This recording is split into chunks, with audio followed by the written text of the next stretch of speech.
Hello, everybody, and welcome to episode 108 of Crunch Time with the N326 duo. My name is Sam Gotzi, and with me today, as always, is Tanner Dizontair. How are you doing? Ready for this word? I'm doing exemplary. Nice. I tell you what, I woke up this morning. The air was a little crisper. Yes. The food I ate today tasted a little better. The the the bed I slept in was a little bit more comfortable. And I'm sure you know why.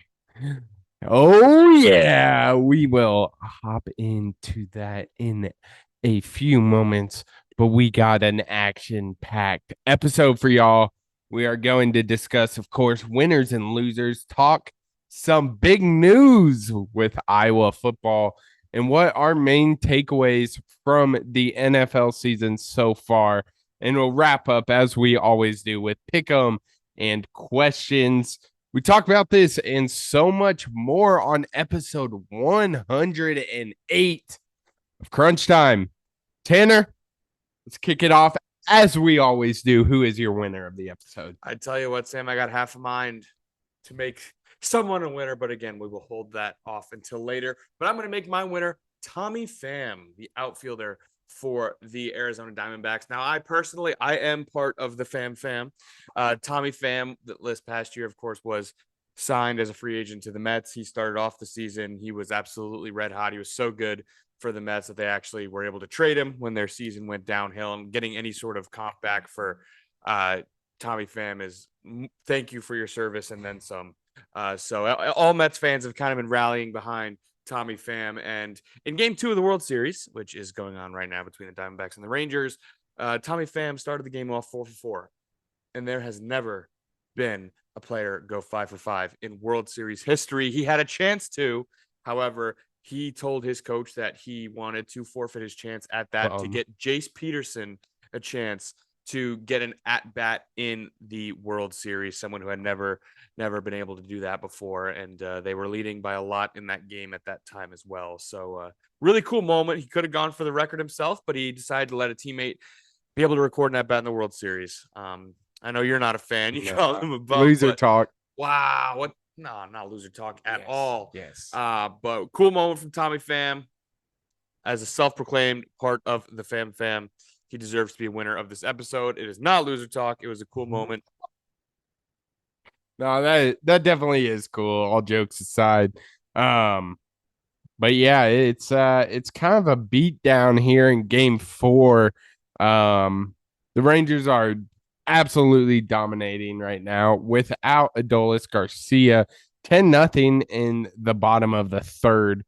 So just an absolute swamping by the Rangers. Swamping. But for my winner, I gotta show love. I'm also staying on the diamond with Iowa fan Mark Portinga. Yes. Tanner, I don't know. I'm sure everyone's seen this. He was behind home plate in game 3 wearing a bright yellow Hawkeye shirt with the giant Tiger Hawk logo on his chest. And he held up a sign that said it wasn't a fair catch. It went completely viral. Turns out he is a former Central Dutch quarterback who grew up in Pella, Iowa, just in Central Iowa. Just loved the Hawks. Been in Arizona for about 20 years, he said. So he loves the Diamondbacks and Suns as well. We'll excuse him for the Suns fandom, but definitely cool. Because we were watching a game, we saw the guy, and we're like, "What? Like, that's such a random thing to see." And I know there's a lot of Iowa fans down in Arizona, but to be behind home plate and spending like 1,500, I think is what it wasn't a fair catch. Perfect. Too good. Perfect. I will say a slightly peculiar choice. I mean, if my favorite team was in the World Series, I probably won't be wearing an Iowa shirt, but you got to respect it, I guess, right? You gotta respect it. Gotta respect it. And yes, the not a fair catch sign was too good. So I mean, this is great. This is awesome. Yeah, it truly is. But Karen, let's flip over to the other side of things. Who's your loser? Yes, my loser of today's episode is going to be Odell Beckham Jr. And for those of you who have known me for a while, know my thoughts on Odell Beckham Jr. and his antics off the field. Seemingly, no matter how well his team is doing, he is part of the 6-2 Ravens, a team that is making a case right now to be the best team in the AFC, a team that is playing really well after absolutely whomping the Detroit Lions 2 weeks ago. And then last week getting a big win over the Cardinals. I mean, the team is just playing really, really well. However, in this game, Odell did not record a catch. And so far this year, he has not gotten into the end zone. However, like I said, team is 6-2. Team is playing really, really well. Offense is finding its rhythm. Rookie wide receiver Zay Flowers is having an awesome start to his season. Mark Andrews, of course, one of the best tight ends. The ball is getting around. The offense looks good. Odell Beckham Jr., of course, had to make it about himself because he is a selfish loser prick. He decided to throw his helmet on the sideline in clear frustration, similar to the manner in which Davante Adams did. However, like I said, clear difference in the quality of team and clear difference in the way the team is playing. So Odell Beckham Jr. Has no interest in what the team is doing. It's all about him constantly. And when he's not getting his touches, he's going to let everyone know that he's frustrated no matter how well the team is doing. So he's a loser. He's selfish. He's a prick. And that is my loser of the episode. Yeah, definitely worthy of a loser. Reminds me of the Eagle, AJ Brown, a couple start season, I believe. Yeah, and they were just absolutely killing the Vikings, and he was complaining. It's like 36 to something, just like not even close. And of course, he is complaining. Tanner, for my loser, there's quite a bit of losers this week. But I mean, everyone saw those terrible NBA playing in season tournament courts, all color. If you haven't looked them up, look them up. It's so bad. Trigger warning. Yeah. Before you look at them, be prepared. It's bad. They're bad. It's really bad. They're bad. But not as bad as what Dabo Sweeney said to a fan during his coach's show. Basically, a fan asked, why is Clemson paying him one of the highest coaches' salaries to go 4-4? And being good guy Dabo, as we all know, he said, you're part of the problem. If you want to apply for the job, go for it, and good luck to you. I mean, paper thin skin, complete, like it's just complete soft. Totally loser soft. Talk. Loser talk. Absolutely valid loser talk. Loser talk for a loser person. And I mean, it's just inability to adapt. He's so thick-minded that nothing can get through. Can't get through to him, and well, his team is suffering big time because of it. Yeah, absolutely. It's gone south quickly for the Clemson Tigers. Tanner, let's talk about it. The big news coming out of Iowa football by the one and only Beth the Goat Goats announced yesterday that Brian Ferentz will no longer be a part of the Iowa football program in 2024. Let's clap it up. Clap it up. Clap it up for the boys. The boys were buzzing yesterday. Tanner. So there's a question that came when I was asking questions from our lovely listeners. Carrie Guy, kind of knowing our past with the weekly rants by you and me about this putrid Iowa team. She has a bunch of questions regarding this. She just wants to know what our analysis over the way overdue firing of Brian. There's reports of Kirk being unhappy. He pulled player availability during this week. So let's start there. So we see the news. Beth Goats meets with Brian and Kirk.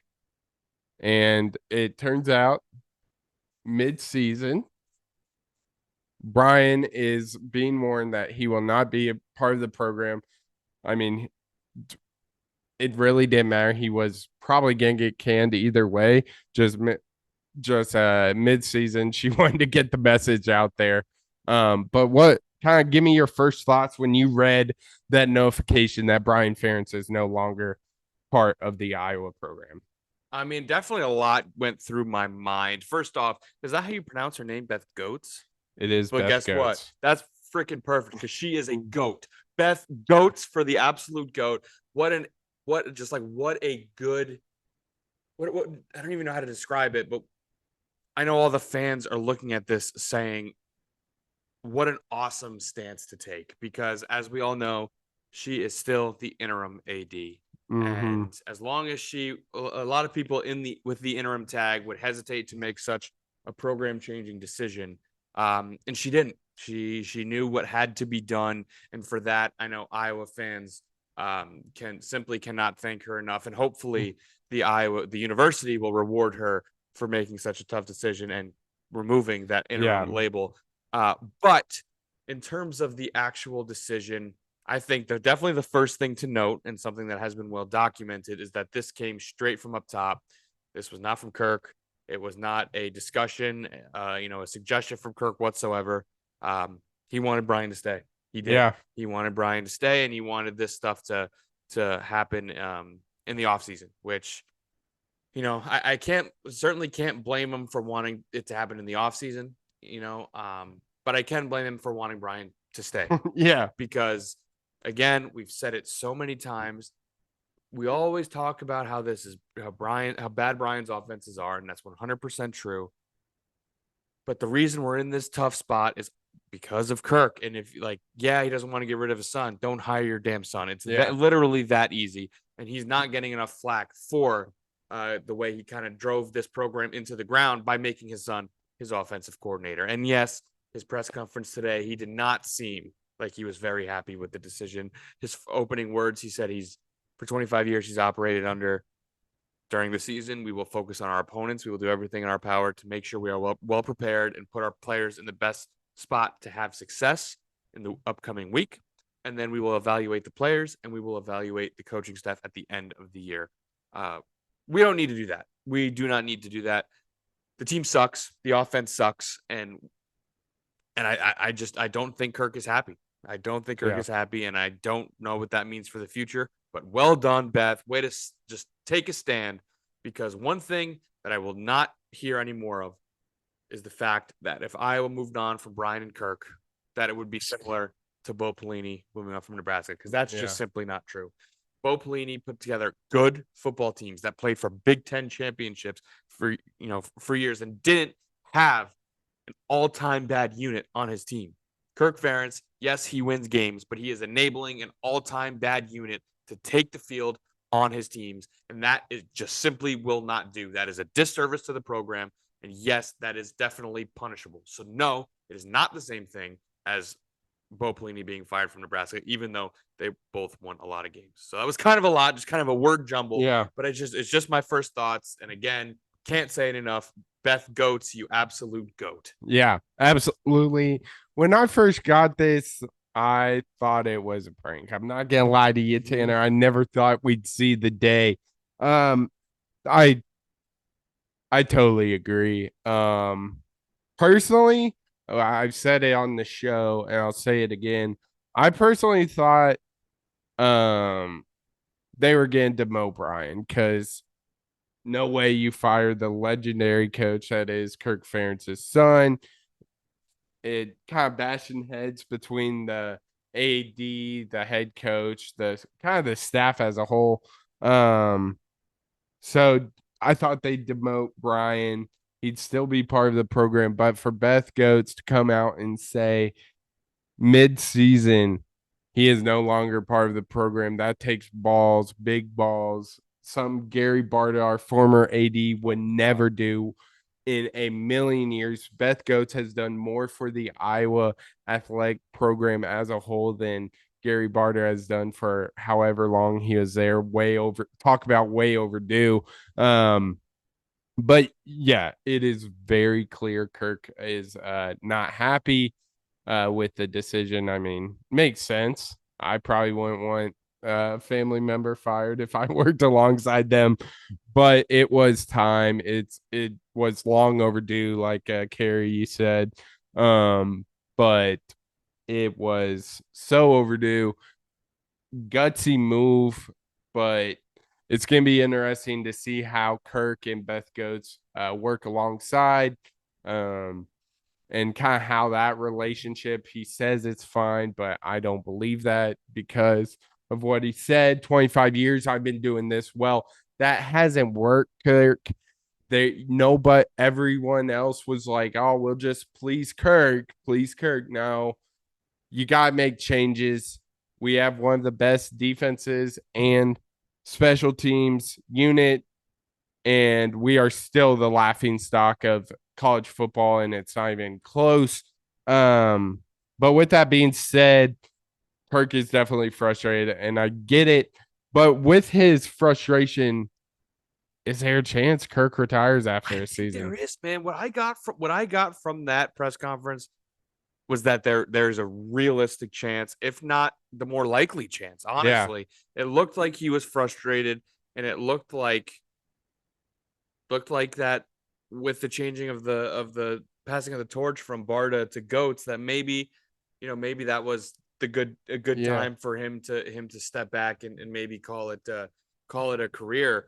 Like right now, honestly, I would say the chance he retired after this year for me went from like pretty low, like I would say maybe down to like 20, like was that 20%? Yeah. I think that jumped up to like maybe I'll put it like 55%. Yeah. Like he looked like he wanted no part of talking about any part of his future. Yeah. He wanted All no he part of committed to anything. all he kept saying was, I'm focusing on Northwestern. Let's talk about Northwestern. And Exactly. yeah. So I think there's a real chance that he does in fact retire. Yeah, I agree, man. And this is, I mean, a little bash on Kirk, but he will go down as a legend at Iowa. I just hope this decision doesn't affect what people see in Kirk. Like his legacy isn't tarnished by this, I should say, because he was a damn good coach. I hate to see it like this, to be honest. Um, but I think he calls it. I really do. It like you said, it just seemed like he wanted to be anywhere else, and Yeah. it'll be. I will be pretty surprised if he sticks around, especially knowing you have a really nice payout. If you retire a little early, they'll have to pay you out. Because we have him under contracts to like for another 11 years, I want to say. Yeah. So It's that is definitely a little concerning if you're an Iowa athletics program, but I think he's done.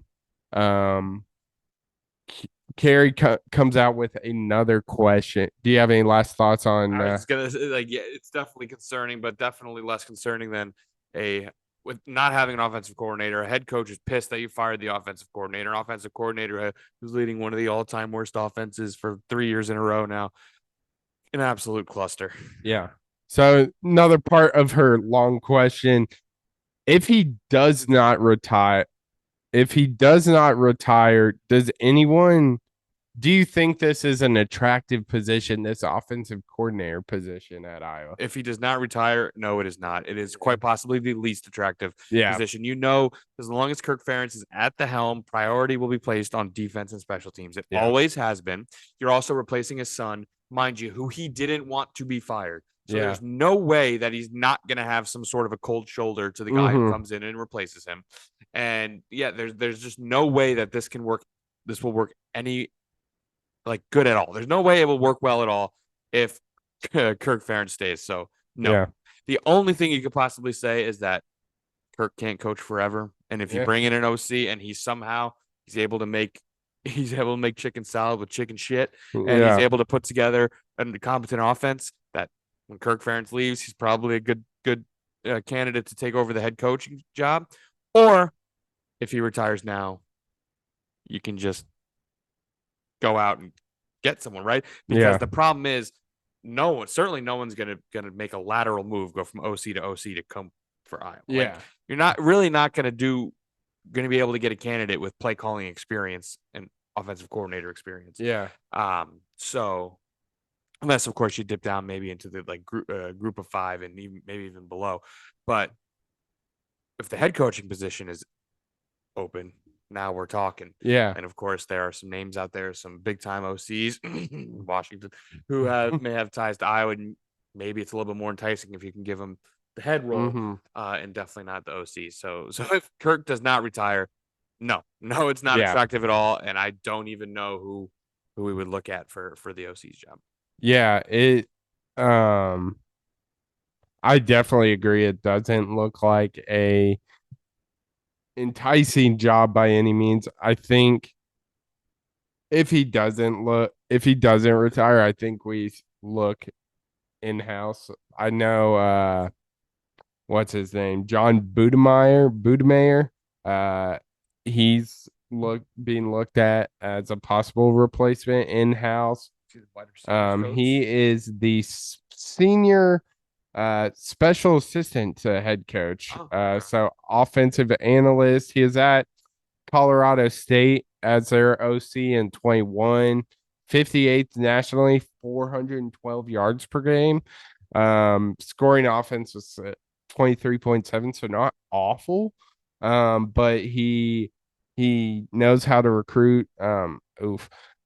He did recruit Deacon Hill, but he also recruited Cade Mack. Okay. So it could be worse. George Barnett, the O line coach, is also a talk of a potential.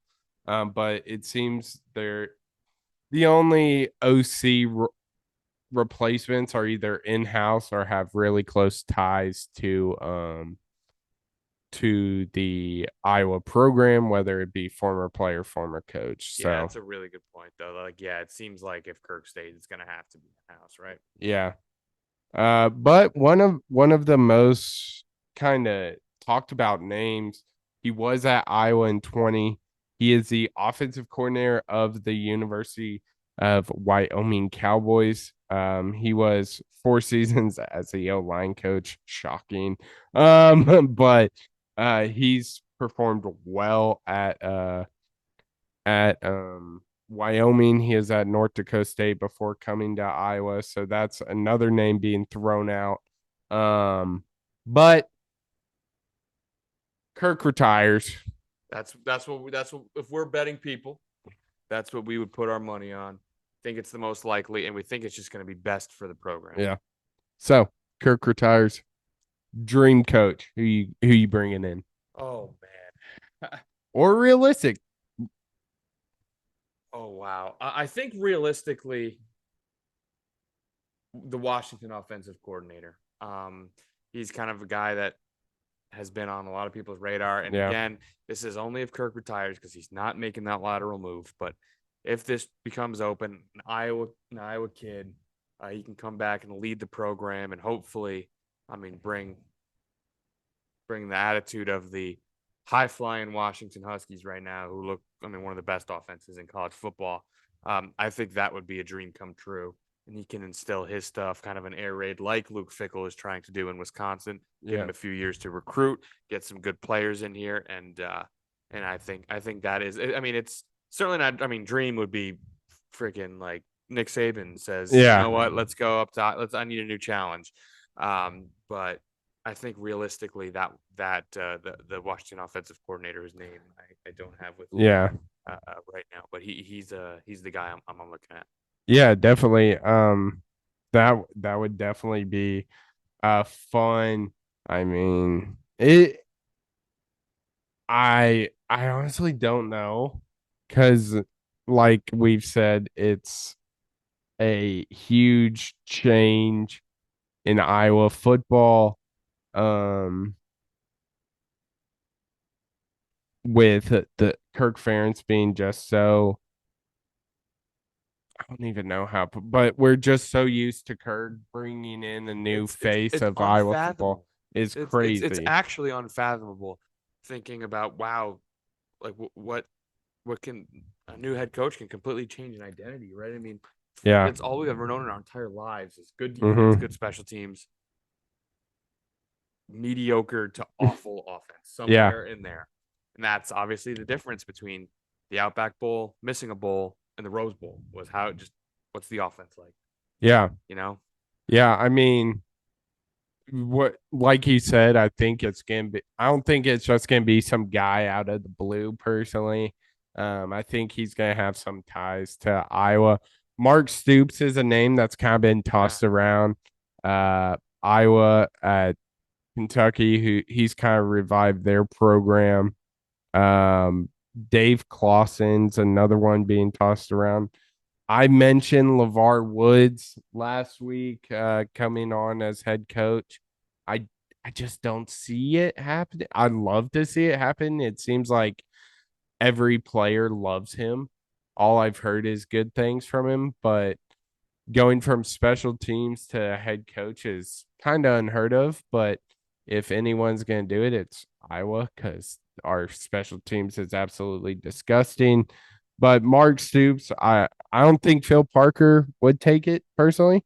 But kind of outside of the Iowa family, basically, I think Lance Leopold would Yeah. be a interesting um target for Iowa. I mean, he's rebuilt a putrid football program at Kansas to becoming a kind of one of the top competitors in Big 12. So I think that'd be interesting, but obviously it's all speculation. We won't know because Kirk won't tell us until the end of the season.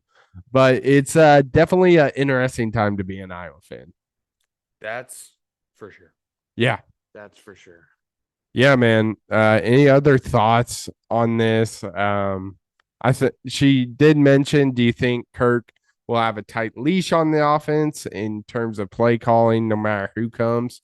You kind of mentioned that. I totally Oh yeah. agree. I think he's gonna be a freaking hawk over Uh-huh. whoever's the next OC. Yeah, but yeah, Brian Ferentz, Reign of Terror is the over. reign I of hope terror. everyone at home has a drink, relaxes, and thinks to themselves that finally the reign of terror of Brian Ferentz is over. And maybe, just maybe, Kirk Ferentz right behind Yeah. him, and we can usher in a new era in Iowa football. So, well, dude, would it be funny though if because I assume is Brian calling plays on Saturday? I think so, yeah.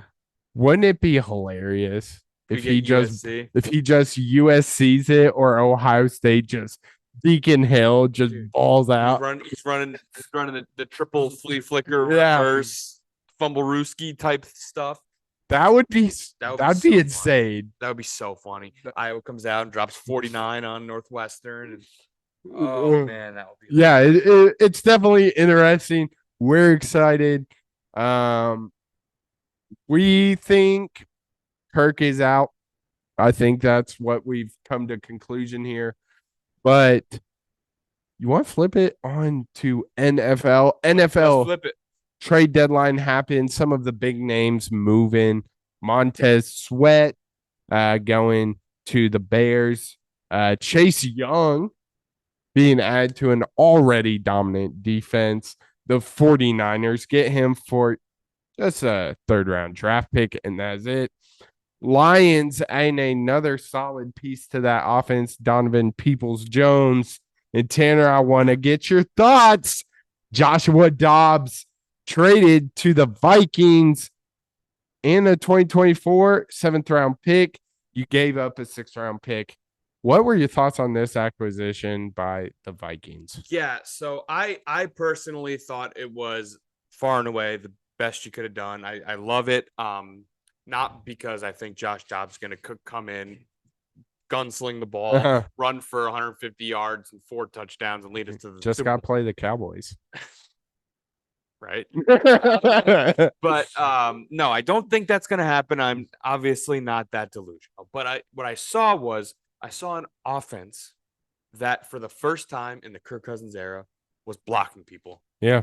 I saw an offense where a young rookie wide receiver is putting up incredible numbers with the best wide receiver in the NFL coming back in a few weeks. Yeah. I saw one of the best tight ends in the NFL being a big time third down target. Yeah. I saw a defense the Packers aren't a good offensive team, but they hold them to 10 points. Yeah. I see a defense that's holding the Bears, who had put up 49 just a few weeks ago against the Commanders, hold them to 13. Yeah. I'm seeing a defense hold the 49ers to only, I don't remember what the score of that game was, but 17 maybe. 17. So I'm seeing a defense play a lot better.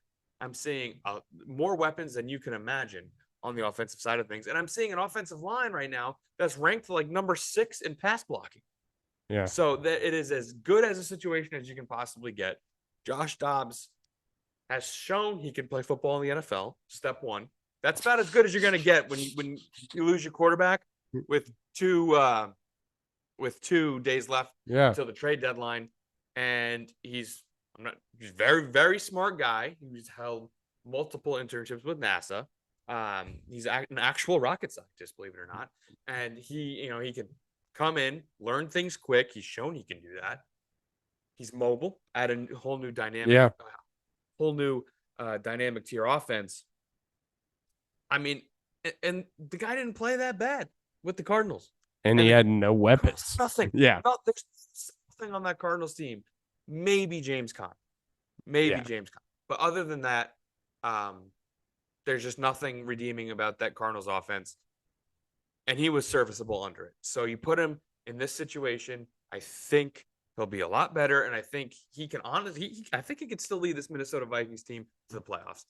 And it cost you swap a 6th and a 7th. It costed you nothing. Yeah. It costed you nothing. And also the Vikings traded their backup left guard, who originally was their starter. He's terrible.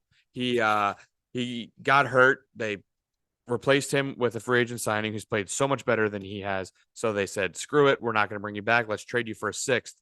You gave up a 6th. So essentially, you just traded your backup left guard, who's currently hurt, by the way. And did I say he's terrible? He's terrible. Your backup left guard, you trade for Josh Dobbs and a 7th. I'd say that's a win. Yeah. And I think it's a good with decent upside, and it costed you nothing. Yeah. I think it's a good pickup. I mean, I like what I've seen from Josh Dobbs so far this season. I think he'll be a good backup, no doubt. I saw Jameis. I would have loved to see Jameis, but it seemed like the Saints were asking a little too much. Is he still in the Saints? Yes. That's what I thought. But also keep in mind the Saints are making a push for the playoffs in about 2 weeks. The Vikings play the Saints, so probably didn't want to help the Vikings by giving them, and then what's probably going to be a critical game in the NFC wildcard standings. So probably was a lost cause from the beginning. But I mean, I think Kevin O'Connell said the plan was to start Jaron Hall this weekend. He just knows the offense. Give Dobbs a week. I mean, I think it's relatively a win-win where maybe Jaron Hall comes in and he's Will Levis. Maybe he just comes in and slings that ball, and you're just like, oh, hello. All right. Maybe he's not. Maybe you need to go to Josh Dobbs, who will have a little time to learn the playbook, and you can also bring him back next year if he ends up learning the playbook. I don't know what the future holds with Kirk Cousins, but if you somehow draft a rookie, if you bring someone else, I don't know. Josh Dobbs seems like to be a pretty good backup option that you can keep on your roster. Someone who's been with the playbook for a few weeks the year before.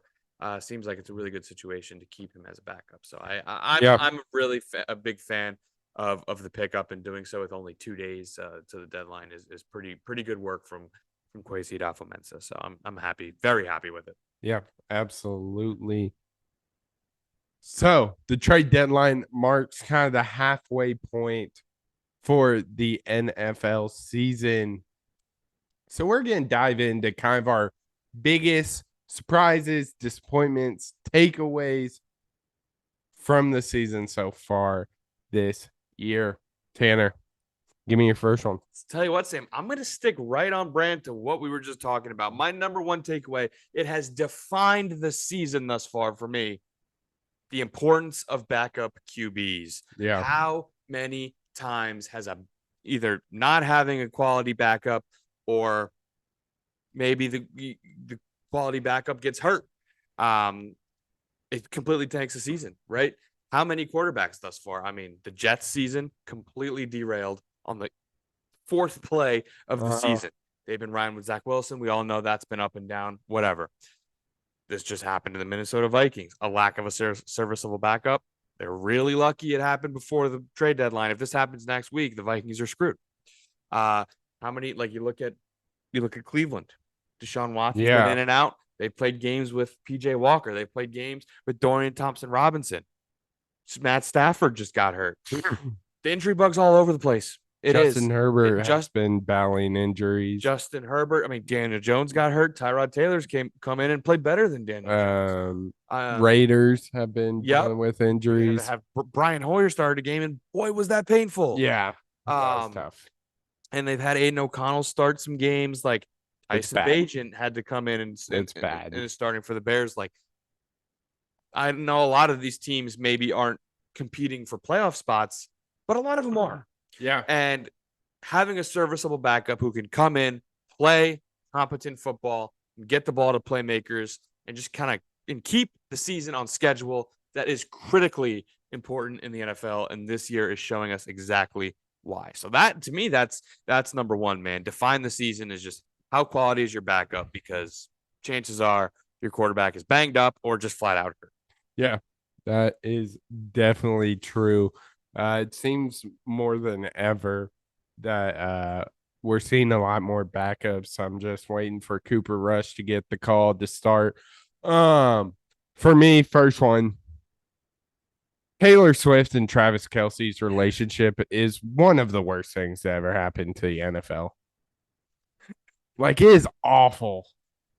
It is the worst. But what is funny, though, is Travis Kelce is kind of garbage when she's not in attendance. He has like 140 some 100 plus receiving yards when she's attained and like 45 when she's not. Taylor Swift curse. Okay. At Sam Godsey 29, that's his Twitter or X at handle. Me. Swift, at me. Go after him. At me. Go after him. You heard it here first, dude. Taylor Swift hater. I said what I said. He said what he Honestly, said. I didn't have a big problem with it till they were in the box with Ryan Reynolds, Blake Lively, and Hugh Jackman, and they just completely disregard the three individuals there, who are just as popular as Taylor Swift. That's when I started having a problem with it. It's just, and the NFL just going crazy with it, putting in their bios. Chiefs are 2-0 at the Header time. Pictures. It's just bad. And then, however, trolling is elite. The Broncos. It is off after they beat the Chiefs. That's true. Pretty good. That is funny. That's pretty good. Hats off to you, Broncos. Hats off. But it might be the worst thing to happen to the NFL since Aaron Judge was trying to chase the home run, and there were live tune-ins for that. And then Tulane's football program had to tweet at ESPN saying like, "Hey, do you mind? Yeah, playing a football game bad. here." It's so bad. Yeah, it's wow. But yeah, those are some strong words out of dude. It's so annoying. Out of protection of my social media, I will. It's okay. I love it though. I said what I said. I said what I said. You gotta own it, and you're doing it. So, gotta tip it. Yeah. All right. Next. All right. Who you got? My next one, man. It's another takeaway of the season. We kind of touched on it ever so slightly to start with Odell Beckham Jr. Get the damn ball to your star wide receivers. Yeah. How many times has this happened? Start the season with Jamar Chase. The team stinks. They can't win games. Has he talked in the past few weeks? No. Why? He's gotten the ball. What happened to the Bengals? They won football games. Yeah. It's shocking. Yeah. CeeDee Lamb. One of the best wide receivers in the NFL. You get him the ball, they absolutely pummel the Rams, and it's the best the offense has looked all year long. It's crazy how that It works. is crazy how this works. And of course, Devontae Adams, don't get him the ball. He's throwing his helmet. He pissed. The last thing he wants to do with his life right now is play football for the Las Vegas Raiders. Yeah. And that's what he has to do because they won't get him the football. It is crazy to me how all these teams have these, great wide receivers and they just don't use them. And then when they do, they win football games. Who would have thought? It's crazy how that works. Yeah, definitely a big issue this year. Especially at the beginning, Jamar Chase was tough. I mean, we all saw the post-game conference. I'm always effing open. We saw Devontae Adams, which was the embodiment of that last night, by the way. He was open all game long. All game long. Yeah. The fact he didn't get traded is insane. Another guy you forgot to mention, DeAndre Hopkins. Yeah. Got him. Will Levis gives him the ball. He goes absolutely crazy. Yeah, it seems you gotta get the ball to your playmakers. Crazy how that works. Brian, take notes for your Akron offensive. Iowa State West. I don't know where you're gonna be next year. But I'm not sure anyone in the state of Iowa would hire him. This is true. For my second one, very broad, but there's no clear best team in the NFL this year. It seems every team's peaks and valleys. We saw 49ers look like for the first half of the season, just best team, not even really close, honestly. And then Brock Purdy just turns human, and they've struggled. Chiefs, Patrick Mahomes is not looking like his typical self, just slinging it. A lot of turnovers with that team. The Eagles being plagued by injuries. But it just seems like those three teams are kind of the kind of contenders if we're putting it in tiers, but there really is no team that has separated itself from the rest of the pack. Yeah, I mean, I think you're right. It's funny. My next one is kind of on that path, so yeah, I'll jump to that one right now. Yeah, I totally agree with you. I think my takeaway I have here is overlooking is not the right word, but I think it's the best word I could come up with for this. But yeah, we were maybe wrong to overlook the Eagles. Yeah, because I saw a lot. I mean, I've seen a lot of Super Bowl predictions myself. We all had one. I don't think I've seen the Eagles, anyone have the Eagles in or winning the Super Bowl. This team was in the Super Bowl last year and was a holding call away from maybe getting the ball back in a tie game or making that Butker field goal a lot more difficult of a one than he had to kick to actually win the Super Bowl. So, and this is another year with Nick Sirianni's offense, with Jalen Hurts under center. Of course, they have the unstoppable play, which they've now instituted a fake tush push. Where they, how they didn't come up with that earlier is they probably did, but they didn't see the need to use it. But anyway, I saw a lot. We were so quick to jump on the 49ers. I mean, and rightfully so. Yeah. The collection of talent is crazy, but they've hit a snag. They've had some injuries. They hit a little bit of a snag. Yeah. We were really quick to hop on the Cowboys. I mean, that defense looked awesome. Of course, they also lost Trayvon Diggs and then looked a little bit more human, quote unquote. Yeah. In the past few weeks after that. So we were so quick on these other teams, and the Eagles have just done nothing but win football games. 7-1, best record in the NFL. And it seemed like no one was talking about them, even though no one would say they were bad. Like, I'm not saying, that was the case. But when we were talking about who's winning the Super Bowl, I didn't see a lot of conversation about the Eagles. They're still that damn good. They still are probably one of the most well-rounded teams in the NFL. They still have weapons for days. And, and they'll be there in the end of it. So, maybe we should stop overlooking them. Yeah, just maybe. Like you said, it was last year they were in the They were in the Super Bowl, didn't win because it's Philly.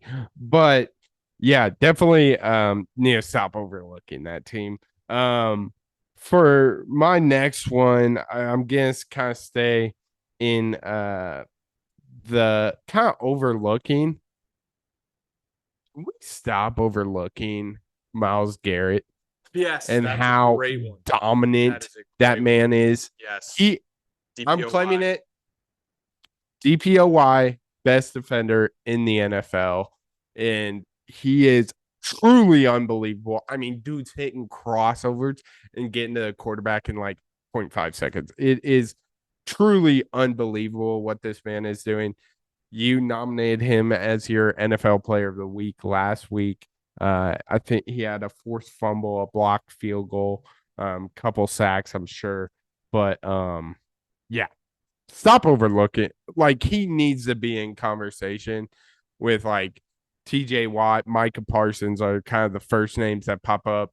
But the Bosa twins, he belongs in that conversation. And yeah, his name gets brought up every so often, but he is the best defender in the NFL this year, Yep. and it's not even particularly close. That's a great one. I am definitely on board with that. Miles Garrett is an absolute stud. My next one, it's going to be about a specific player as well. Someone we may have jumped the gun on, saying that they were toast, they were done. They brought it back a little bit this year, and of course, no one's talking about it because, of course, it's easy. It's fun to hate on this guy. We may have jumped the gun on Russell I had the same one. Yep. because he's playing some decent football right now, and of course, the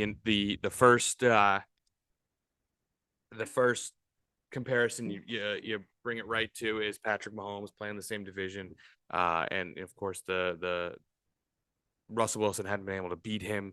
The Broncos hadn't been able to beat the Chiefs, but I mean, 20 about 2,300 yards for Mahomes, about 1,600 for Wilson, but 16 touchdowns, 4 picks, 15 touchdowns, 8 picks for Mahomes, and Mahomes has only been sacked 10 times behind a better offensive line, Yeah. and Russell Wilson has been sacked 26. Oh my. So yeah, get this man is constantly running for his life. He's also no spring chicken. So Yeah. if you can give him any sort of protection, you can sit back and pass. That would definitely be beneficial for Wilson. Also, Mahomes 234 rushing yards, and Russell Wilson 201 rushing yards. So pretty close there. Both averaging 6.5 yards a carry. So also doing similar things with their legs. So I mean, we just maybe may have declared his career over, but he can still play football. Yeah, absolutely. I had the same thing. It seems that the media dislike is of Russell Wilson. Obviously, we've all heard the stories, but he is still one of the best quarterbacks. He had a tough year, no doubt, last year, but everybody has a down year every once in a while. For my next one, I'm gonna stay in the quarterback room. CJ Stroud should win rookie of the year, and that's it. That's all I got. Leading a bad Texans team and performing well. 60.3 completion percentage, 1,800 yards, 9 touchdowns, and only one interception. That came in like 2 weeks ago, I want to say. We've kind of always been on the Shroud train. We thought he was the best quarterback of this draft class, and it seems we actually got to take right. So that's pretty cool. But yes, I think it's kind of already wraps. I think CJ Stroud deserves rookie of the year, and it's not even particularly close for me. That's a great one. That is an absolute great one. I have one more. How many do you have? I have one more as well. Perfect. Let's stick with a first year quarterback. Maybe this one on the not so good side. It brings me such enormous pleasure to say this Packers quarterback might not be a future Hall of Famer. Now, again, I know he's only 6 or 7 games into his career, So I'm not giving up on him. His career's not over. I'm not even sure the Packers should move on from him after the year unless they get a pretty clear opportunity to do so in the draft. If the opportunity presents itself, they should definitely entertain it. But I don't think that it's just this guy sucked, get him out of here. However, their offense right now looks bad. And yes, it's his first year starting, but it's his third or fourth year in the offense. Yeah. You'd like to think maybe he would have a better grasp of it. Yeah. And everything would be just a little bit more fluent in that offense. Right now, I know the weapons aren't great. I know there's a lot of young, raw talent there. And I do think they have some guys that in a few years could really be some good weapons. Yeah. But everything from timing, accuracy, just diagnosis of defenses and coverages, it doesn't seem to be there for Jordan Love. So I don't know if I can officially say he's not the Packers guy. Like I don't know that yet. It's way early. Yeah. But the outlook is not good on Jordan Love. And I'm so happy to be able to say that. I'm shocked. Yeah, I'm just beaming with joy. Yeah. But yeah, so again, I don't think his career is over, but maybe the Packers should start at least thinking about what they're gonna do if things continue to look the way they are. So Jordan Love might not be that guy. Yeah, dude. This NFC North quarterback room is stellar. We got Tyson Bagent, stud. We got Jordan Love, stud. Joshua Dobbs, and then Jared Goff. Bum. Wow. That's not great. You know what my team's going to be? What? Dobby. Dobby. Calling him Dobby. Dobby. Yeah, it's a tough scene in Green Bay, no doubt. But for my last one, gonna stay in the quarterback conversation, and a guy who's kind of taken that next step in his career, and it's amazing what happens when you get guys weapons. Can we talk about Lamar Jackson? Yes. We've had this conversation for ever since, let's be honest, ever since he stepped foot in a Ravens uniform. Look what happens. He's a top 5 quarterback right now. He had Zay Flowers, dog, Odell, diva, Mark. I mean, his number one option last year was Mark Andrews, who, no disrespect to Mark Andrews, you're still he's a good tight end, but yeah, he's a tight end. You're a tight end, but it's amazing what happens when you get a good quarterback, good receiver. I mean, what did he have last week? He had like 370. He cooked. Yeah, he is balling this year, and he has this is just passing, obviously. 1,767 yards, 9 touchdowns, 3 interceptions. But it's amazing what happens when you get a guy, some receivers. I mean, last year, he had, so that's through 8 games. Last year in total, 12 games, he had 2,242, 17 touchdowns, 7 interceptions. So that just gained him more weapons. It is proving to be beneficial for the Ravens, and is looking like the Ravens are going to be a problem this year, sitting 6-2 in a pretty tough division, the AFC North. There's even more to that weapons. Like, yeah, obviously you get wide receivers, you do get all that stuff, but maybe his biggest weapon was Todd Monken as the offensive coordinator. True. Right? That offense looks a lot better right now. And he himself has kind of embraced kind of sitting in the pocket a little bit more, not being so quick to kind tuck and run. Yeah. Which will only do great things for his health come towards the end of the season. But also looks like he's pretty damn good at that too. And when you spend all day sitting back and throwing, when you do break out your legs, it's kind of a little bit of a shock. And he's really fast. Yeah, absolutely. So you said you're wrapped up? Yes, I am. With all your takeaways. I am also wrapped up. We did things a little different this week. To be honest, the football slate kind of sucked last week. We kind of went against the grain of what we normally do. We talk about the big Thought it would be fun. games, switch it up a little bit, but we're still going to talk about our college football player and NFL player of the week. Tanner, give me your NFL player of the week. Yeah, man. I've already mentioned this guy's name in the podcast because, well, he was kind of the talk of the town this NFL week because he kind of got a spot start. No one knew what to expect. The team doesn't have a ton of weapons. And they're really a team that a lot of people are overlooking, and an offense that a lot of people are overlooking. Well, here comes Will Levis making his NFL debut. All he did was go out and put up 19 for 29, 238 yards, 4 touchdowns, 0 picks. The dude looked confident, looked like he had incredible arm talent.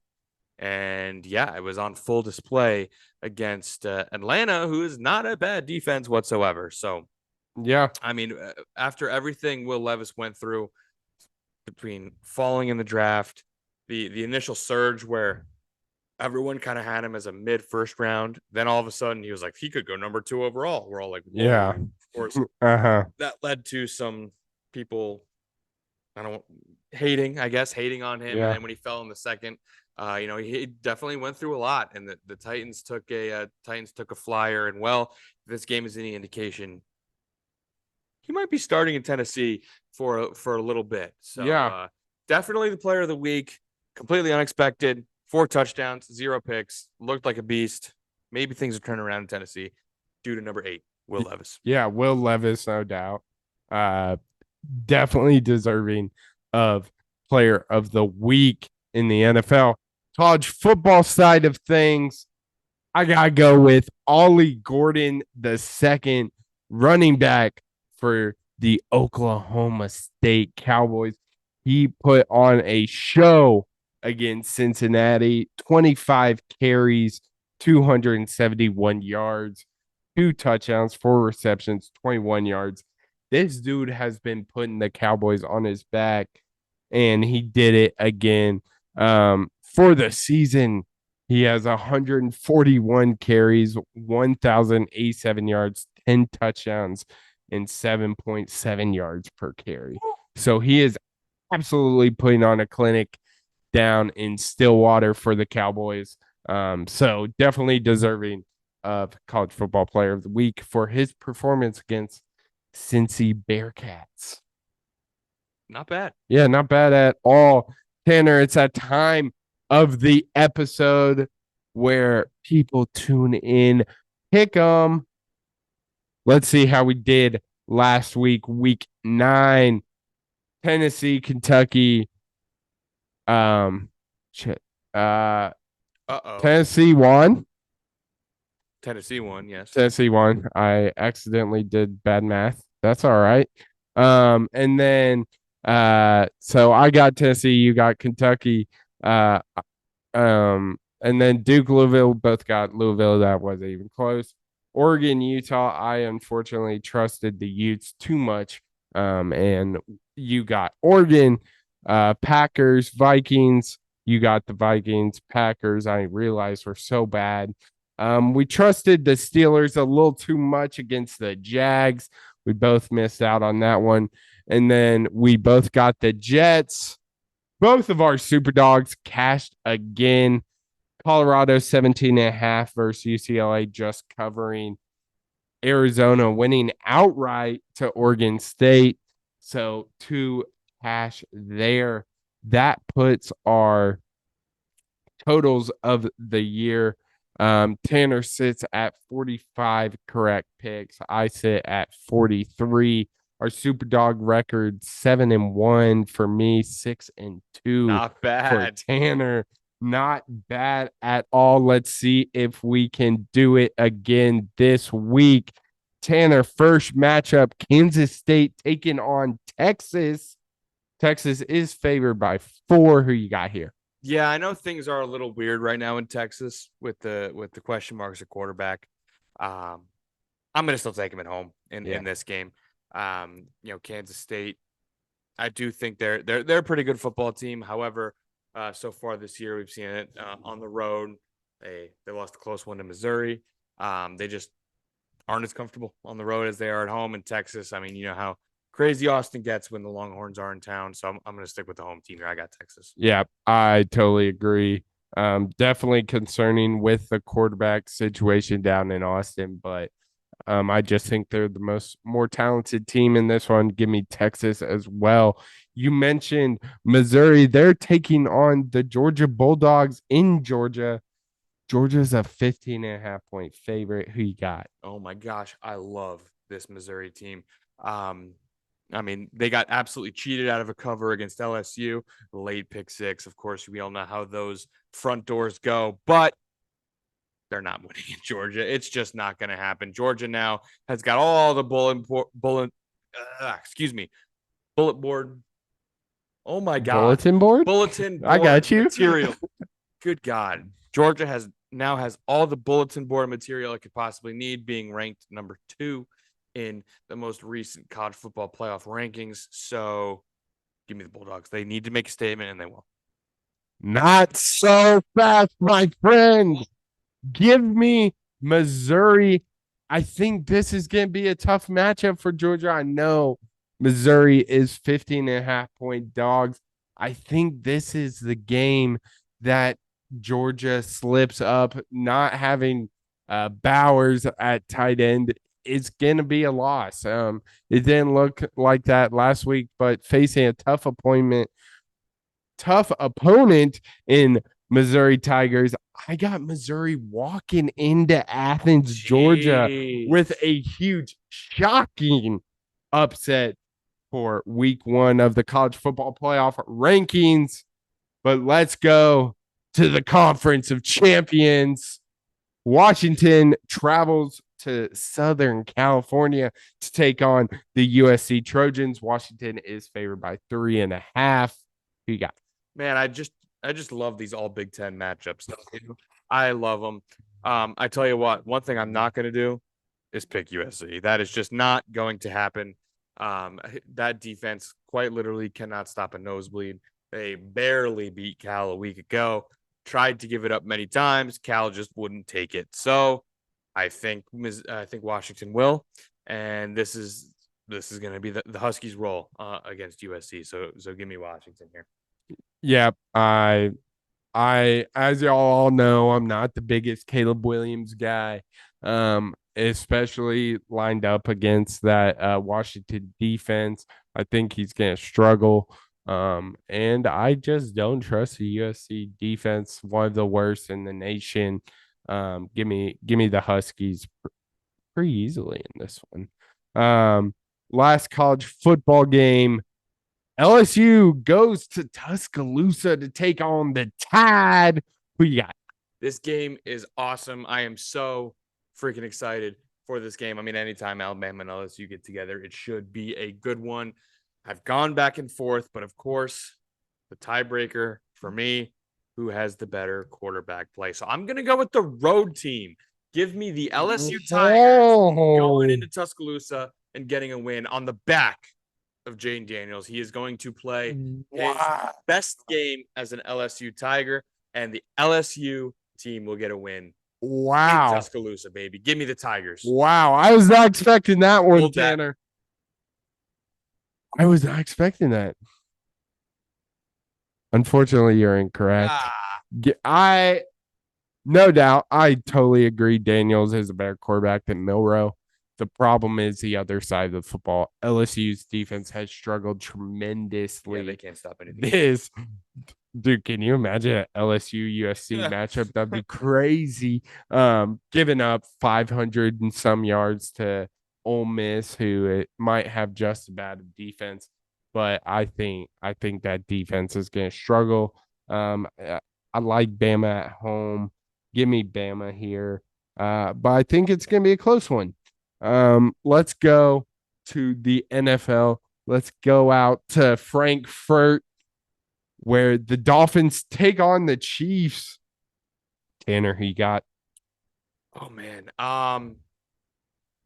it kind of sucks that this game is overseas. I know, right? It feels like this game should be in either Arrowhead or Hard Rock. I've gone back and forth, of course, as I always do, it seems like, but I am not ready to back the Dolphins yet. I put them on fraud watch. Uh-oh. Now, this is the quickest way to get off of fraud watch. Absolutely. You put together a big win against the Chiefs. They're not going to do it. Give me the Chiefs. Every year we get that point where we all doubt the Chiefs, and that's where we've hit so far this year. And every single year they come back, they make a statement, and they solidify themselves as the best team in the AFC year after year after year. And I think they do it again. Give me the Chiefs in Germany. The fraud alert ends this Sunday morning as the Dolphins are gonna upset the Chiefs in Germany. I totally agree. I think this is a statement game for the Dolphins. I think Mike McDaniel is gonna have his boys ready. I'm expecting a big game from Tyreek Hill and Tua, as we always expect week in and week out. The big thing that is concerning for me is Patrick Mahomes turnovers. We've seen him struggle with it the past couple weeks. The Dolphins get Jalen Ramsey. He was back last week, got a pick. I expect him to get another one this week. Give me the Dolphins in this one. Interesting. Is it? The fraud is going away. Fraud, okay. That's fraud is going away. I'll eat crow. They win this game. Why not? And Taylor Swift's not going to be there. Okay, there you go. That's what you tuned into the sports show for. Last one we got here. My Cowboys taking on the Philadelphia Eagles in Philly. Who you got? To me, this just screams a season series where the home teams win. And for that reason, I'm going with the Eagles. I just talked about how maybe we were a little too harsh on them off of a slightly slow start. They had some injuries on the back end. They're getting a little bit healthier. They made a trade for Kevin Byard from the Titans. Damn good safety. That secondary is getting better. They're getting healthier. I think I'm gonna roll with the Eagles here. And I think there's a good chance the Cowboys get them in Dallas, but this one's in Philly. So give me the Birds. Did you just see that free throw by Sokin? I know he's one arm it. Yeah, that's a vibe. Weird free sorry, but unfortunately, call it an emotional hedge. Call it what it is. I'm going with the Eagles. Everyone knows how crazy Philly gets when the Eagles are in town. I hope now. And I agree. Remind me what happened to the Phillies? L's. Ooh. But well, they have James Harden coming. Wait. Darn. Man. Well, at least they won the Super Bowl. Shucks. God. But I think they get done here. MLS Cup, though, right? No. God, it's the Flyers probably suck too. It's Philly is like you said. It seems like we overreacted to the way they got out the gate. I agree. I think these teams split the season series, both home winning. Unfortunately, I think the Eagles are going to pull this one out. And let's be honest here, Tanner. The Cowboys struggle against good teams, and the Eagles might be one of the best teams in the league, and that's just not a good sign for the Cowboys. Tanner, it's that time. It's that time. Who you got? Bringing the heat. Who you got? Sam, we're going to stick in the Big Ten because, well, not enough is going on in the Big Ten. I'm going to go with a team. The record doesn't look great, but I believe, and I think a lot of people believe, this team is better than what their record states. They have covered a lot of spreads. I'm going with the Indiana Hoosiers, Sam. Wow. I'm taking them as my road dog. They're getting 9.5 points, or not road dog because they're home. They're getting 9.5 points at home against Wisconsin. A team who's Again, 9.5 for Wisconsin. 9.5 points What? in favor of Wisconsin right now. I mean, Wisconsin's coming off of a loss against Ohio State, barely beat Illinois. Of course, we all know they lost to Iowa. Indiana, again, at home, a team that is friskier than you might think. Things don't look too great in terms of the record, but they can play football. They are better than you think. I like them to cover that spread at home. So give me the Hoosiers plus 9.5 against I Wisconsin. like it. I like it a lot. Wow. Mordecai's still out, right? I believe he is. Yeah. Yeah. What? That doesn't seem to make sense. I am also staying in the Big Ten. This might shock some people. I think this team is flying under the radar, especially in the Big Ten. Give me Maryland plus 10.5, taking on the Nittany Lions of Penn State.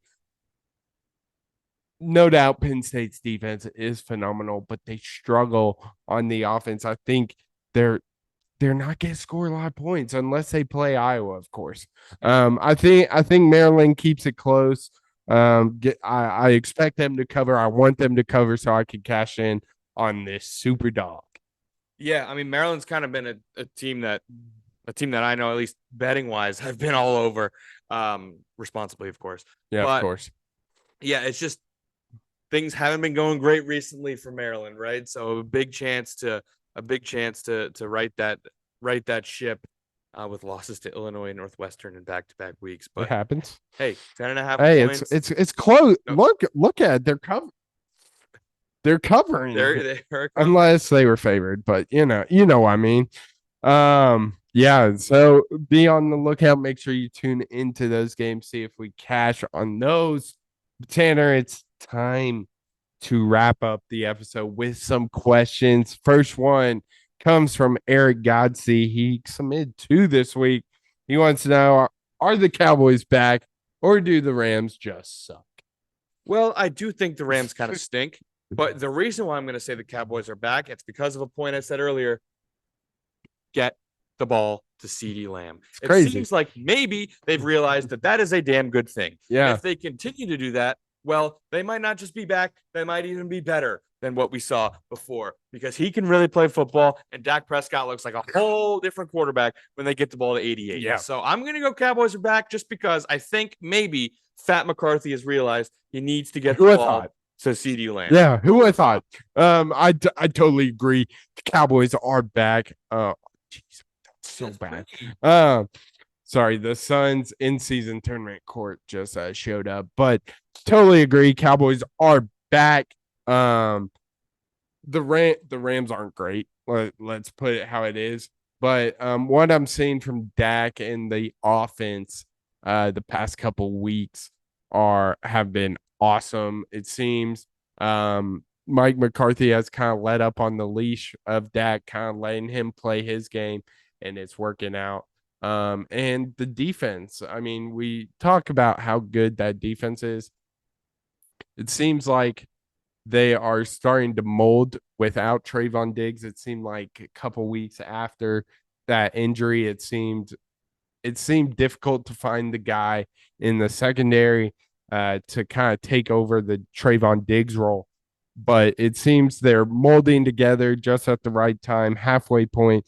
Cowboys are for sure back. Next question from Eric. For cold weather games, what is the best tailgate food and drink?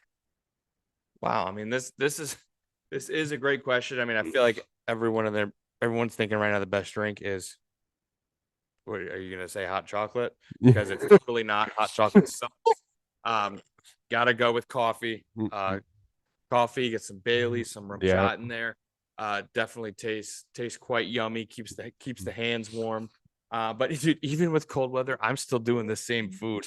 I just like, for me, tailgate is burgers and dogs. Yeah, it's cold outside, and you're probably gonna have to take your gloves off to eat them.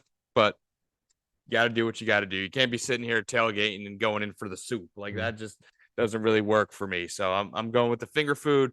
Burgers and dogs, still the same, but definitely no hot chocolate. Get that out of here. Incorrect. Stick with coffee. Now, Incorrect. Give me the hot cocoa with peppermint schnapps. No doubt though, coffee with Bailey's rum chai is definitely up there. Kahlua. Kahlua, all the coffee liqueurs. For food, to be honest, I kind of agree. I mean, hot food, like I don't know. That's a inner. I feel like not for tailgate, but like if you're going to a friend's house and watch it, I feel like soup is like up there. I'm a chili guy. I know you aren't, but if I had to pick an answer, it's chili. Give me a nice chili glizzy. Whoa. Chili glizzy. Come on, the glizzard. Oh Um, but yeah, chili dogs and hot cocoa with some peppermint schnapps. Next question we got is from your brother, Mason Dislin. He wants to know, what are your power rankings of the Big Ten coaches?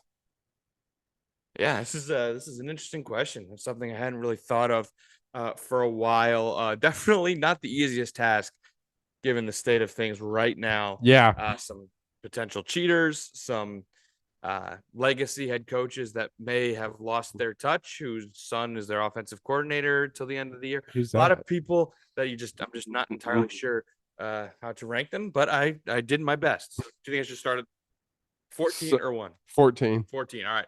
At 14, I've got David Braun from Northwestern. They're just not a very good team.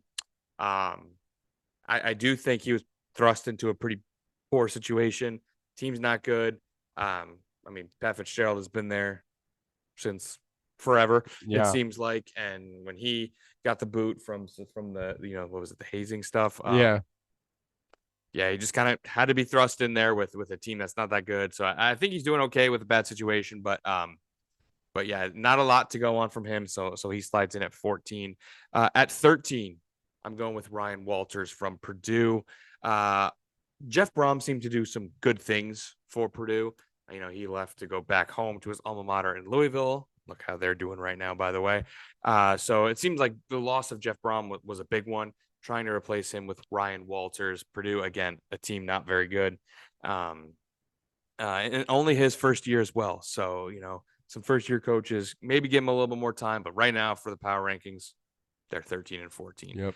How about another one at 12? The reason I have him a little bit higher is I'm more forgiving to this guy because he's had even less time than the other two. And that's Harlan Barnett for Michigan State. I mean, he took over like a couple weeks ago. 4 weeks ago. Yeah. Right. So just a really bad situation in Michigan State. So again, I don't really know how to grade him. I'm just going to be a little bit more forgiving given the time. So give me Barnett at 12. At 11, I'm going to go Tom Allen with Indiana. I think he's done a lot of good things for this program. We all remember the 2020 year with Michael Penix. I mean, obviously, it looks like he's going to be a Heisman Trophy candidate, maybe even winner with Washington, but he was great with Indiana that year. Ty Freifogel, their good wide receiver that year. They did some damn good things, and I believe they went and maybe even won a bowl game that year. But it hasn't been great for Tom Allen recently. But I can't remember I can't forget what he did that one year, and specifically with a school like Indiana, who maybe doesn't put the most time and effort into their football program. So I think he's done some things with not a lot of resources. So give me Tom Allen at 11. Number 10, he's kind of fallen. I mean, last year it looked like this guy was maybe the right fit at this place. He's a Big Ten staple. Give me Brett Bielema. Illinois does not look very good this year. And I mean, he deserves to be at least in this middle tier because of his job he did a year ago with Illinois. They did pretty well last year, so I'll put Bielema at 10. At 9, I'm gonna go with PJ Fleck from Minnesota. Yeah, it's a kind of a tough one to rank because he's had some good years. You remember the year they started undefeated, where I believe they were top 10 for a while. Obviously, has not really been able to beat Iowa without any sort of controversy. But I mean, I do think he's been an upgrade of what they had before, and Minnesota is in a better spot because PJ Fleck is there. And I mean, he's been there for a little bit now, so he hasn't been fired yet. That's worth something. Yeah. Number 7, I'm going to go with Greg Schiano with Rutgers. I think it's really impressive what he's done with this year's Rutgers team. Again, no one really thinks of Rutgers football. They're not they're not having the big university investment that some of these other teams are, and he's doing some good things with some not so great resources, and Rutgers is a really frisky team this year. So give me Greg Schiano in at 7. At 6, I am going to go with Kirk Ferentz here. I certainly don't feel like I need to talk about him anymore, but you got to respect what he's done as a coach. And well, the team's still 6-2 this year, and that is something that a lot of these other coaches cannot say about their programs. At 5, I'm going to go with Matt Rule. I'm very scared for what Nebraska under Matt Rule in a few years is going to look like. I firmly believe at this current point in time, Nebraska will win the Big Ten West. I think they're playing the best football in the Big Ten West right now. And it seems like with a little momentum, another offseason, another recruiting cycle, Nebraska will be pretty damn good under Matt Rule. So I'm going to have him at 5. At 4, I'm going to go with Luke Fickell. It's just a complete philosophical overhaul. I mean, Wisconsin was the better Iowa. They were defense and run the ball. Luke Fickell, what does he want to do? He wants to air that sucker out. The air raid with Luke Fickell. So it's going to take some time for him to implement his philosophy, get the right personnel for it. So I'm definitely willing to give him maybe a little bit more time than others. However, he took Cincinnati to the college football playoff, right? I mean, it's a group of 5 team, made the college football playoff, definitely worthy of being high up on this list. Number 3, I think the top, we all knew that these 3 probably going to end up in the top 3. At 3, I'm going to go James Franklin. It's just the inability to beat Ohio State and Michigan. Yeah. Really, that's keeping him down here. But I mean, you remember when he took over this program and right after what went on with Joe Paterno and everything, and bringing them back to a top 3 program in the Big Ten, top 10 in the country is really impressive. So give me James Franklin at 3. Number 2, it's really tough with the allegations currently, but number 2, I'm going to go Ryan Day. Oh, Ohio State. Oh. Yeah, I'm going to go with Ryan Day at number 2. In recent years, you've had probably the best quarterback you've had in a while in CJ Stroud, and you can't beat your number 1 rival. Well, that might have been cheating. Again, I'm gonna leave all this out.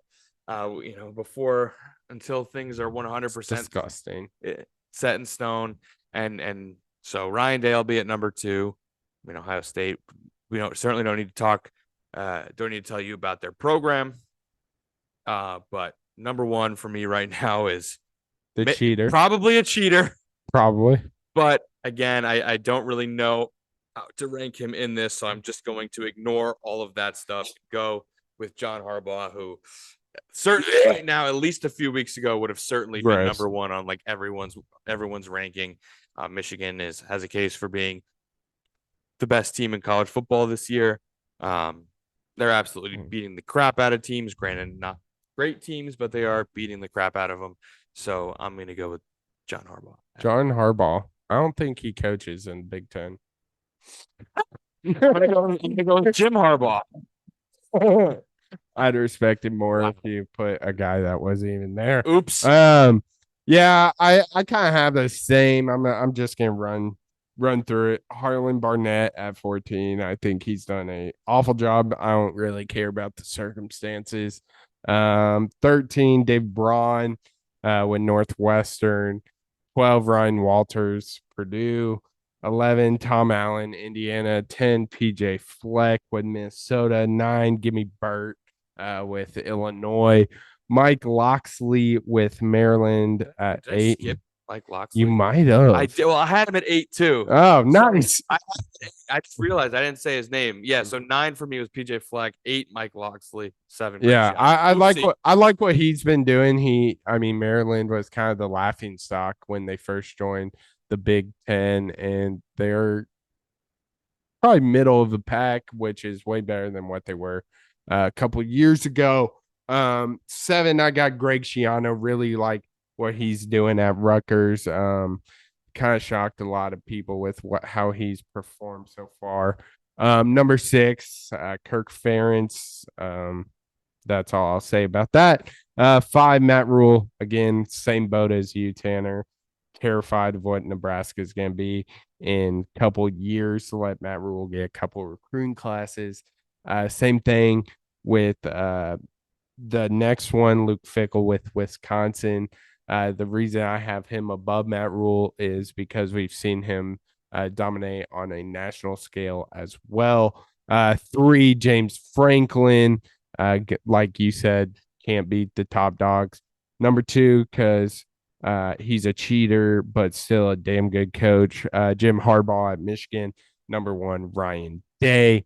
So yeah, that's kind of my ranking as it sits now. Jim Harbaugh might be number 14 by the end of the month of November, but that's kind of my ranking. Didn't want to dive too deep. I mean, I would have just been repeating what Tanner said. So let's move on to the last question. This pertains to your Vikings.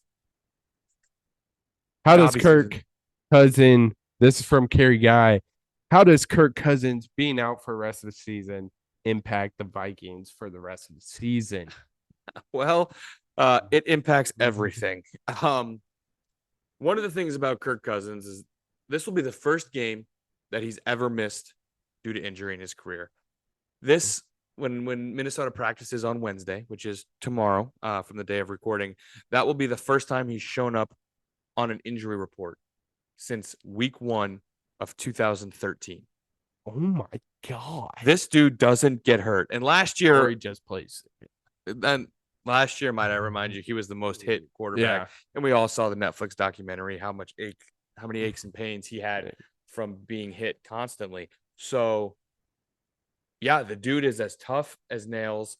And so when it comes to getting a backup, the philosophy of the Vikings has been to get a backup who is a really good study partner, someone who gets along with Kirk, someone who, when they sit there and watch the film, they can bounce ideas off each other. Mm-hmm. They can identify coverages, see things, go to Coles and Target together.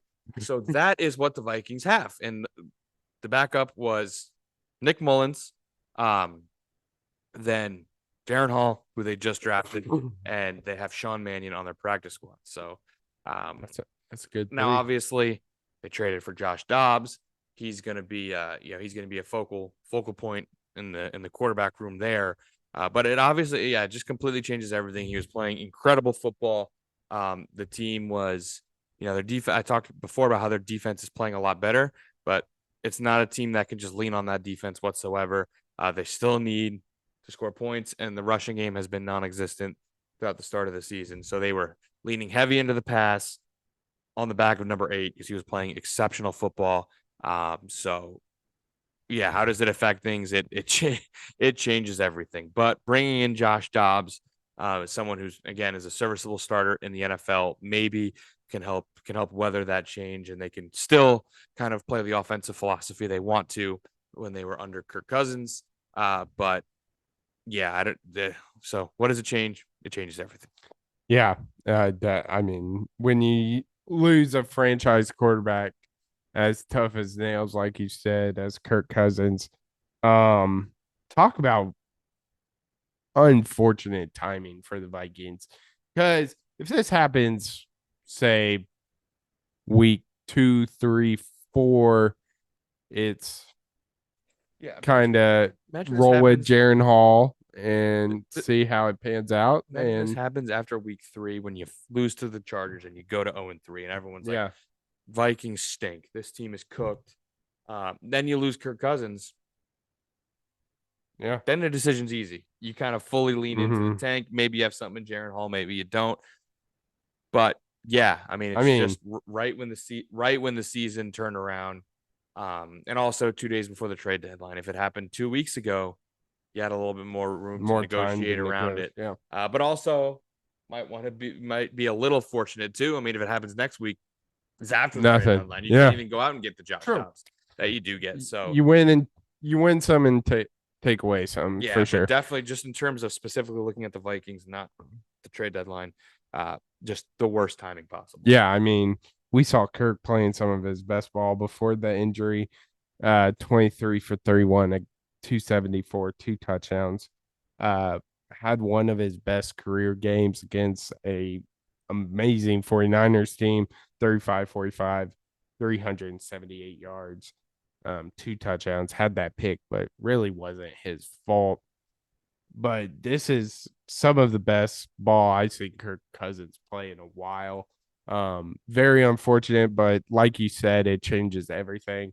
That rushing attack needs to step up big time quickly because I'll just to Cam Akers. Please. I'll just read the attempts for Kirk Cousins so far this season, and you tell me if Josh Dobbs can do this. Handle it.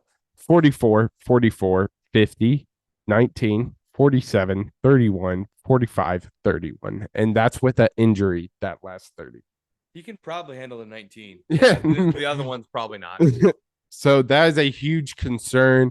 Yes. It is kind of promising that the defense seems to be playing a little better, but it changes everything. And honestly, a rough time for the Vikings. Yeah, and just before we wrap up, I mean, just absolutely, we talked about what it means for the Vikings. What it means, it's just devastating because for once in his life, at least with the Vikings, he had a coach who embraced him. He had a locker room who embraced him. He went over that locker room, and under Mike Zimmer, he did not. People were demanding trades out because they didn't want to play with him. People were not believing in him whatsoever. You bring in Kevin O'Connell. He had a locker room behind him. He was playing great football. He was playing for a contract. Yeah. It seemed like the plan in Minnesota was to possibly move on from Kirk Cousins after the year. Now what do you do? It throws a complete wrench in everything. And also, he's 36 years old. Yeah. How does one come back from an Achilles injury when you're that old? Like we see the thing that happened with Aaron Rodgers as well. Like how well is he going to come back?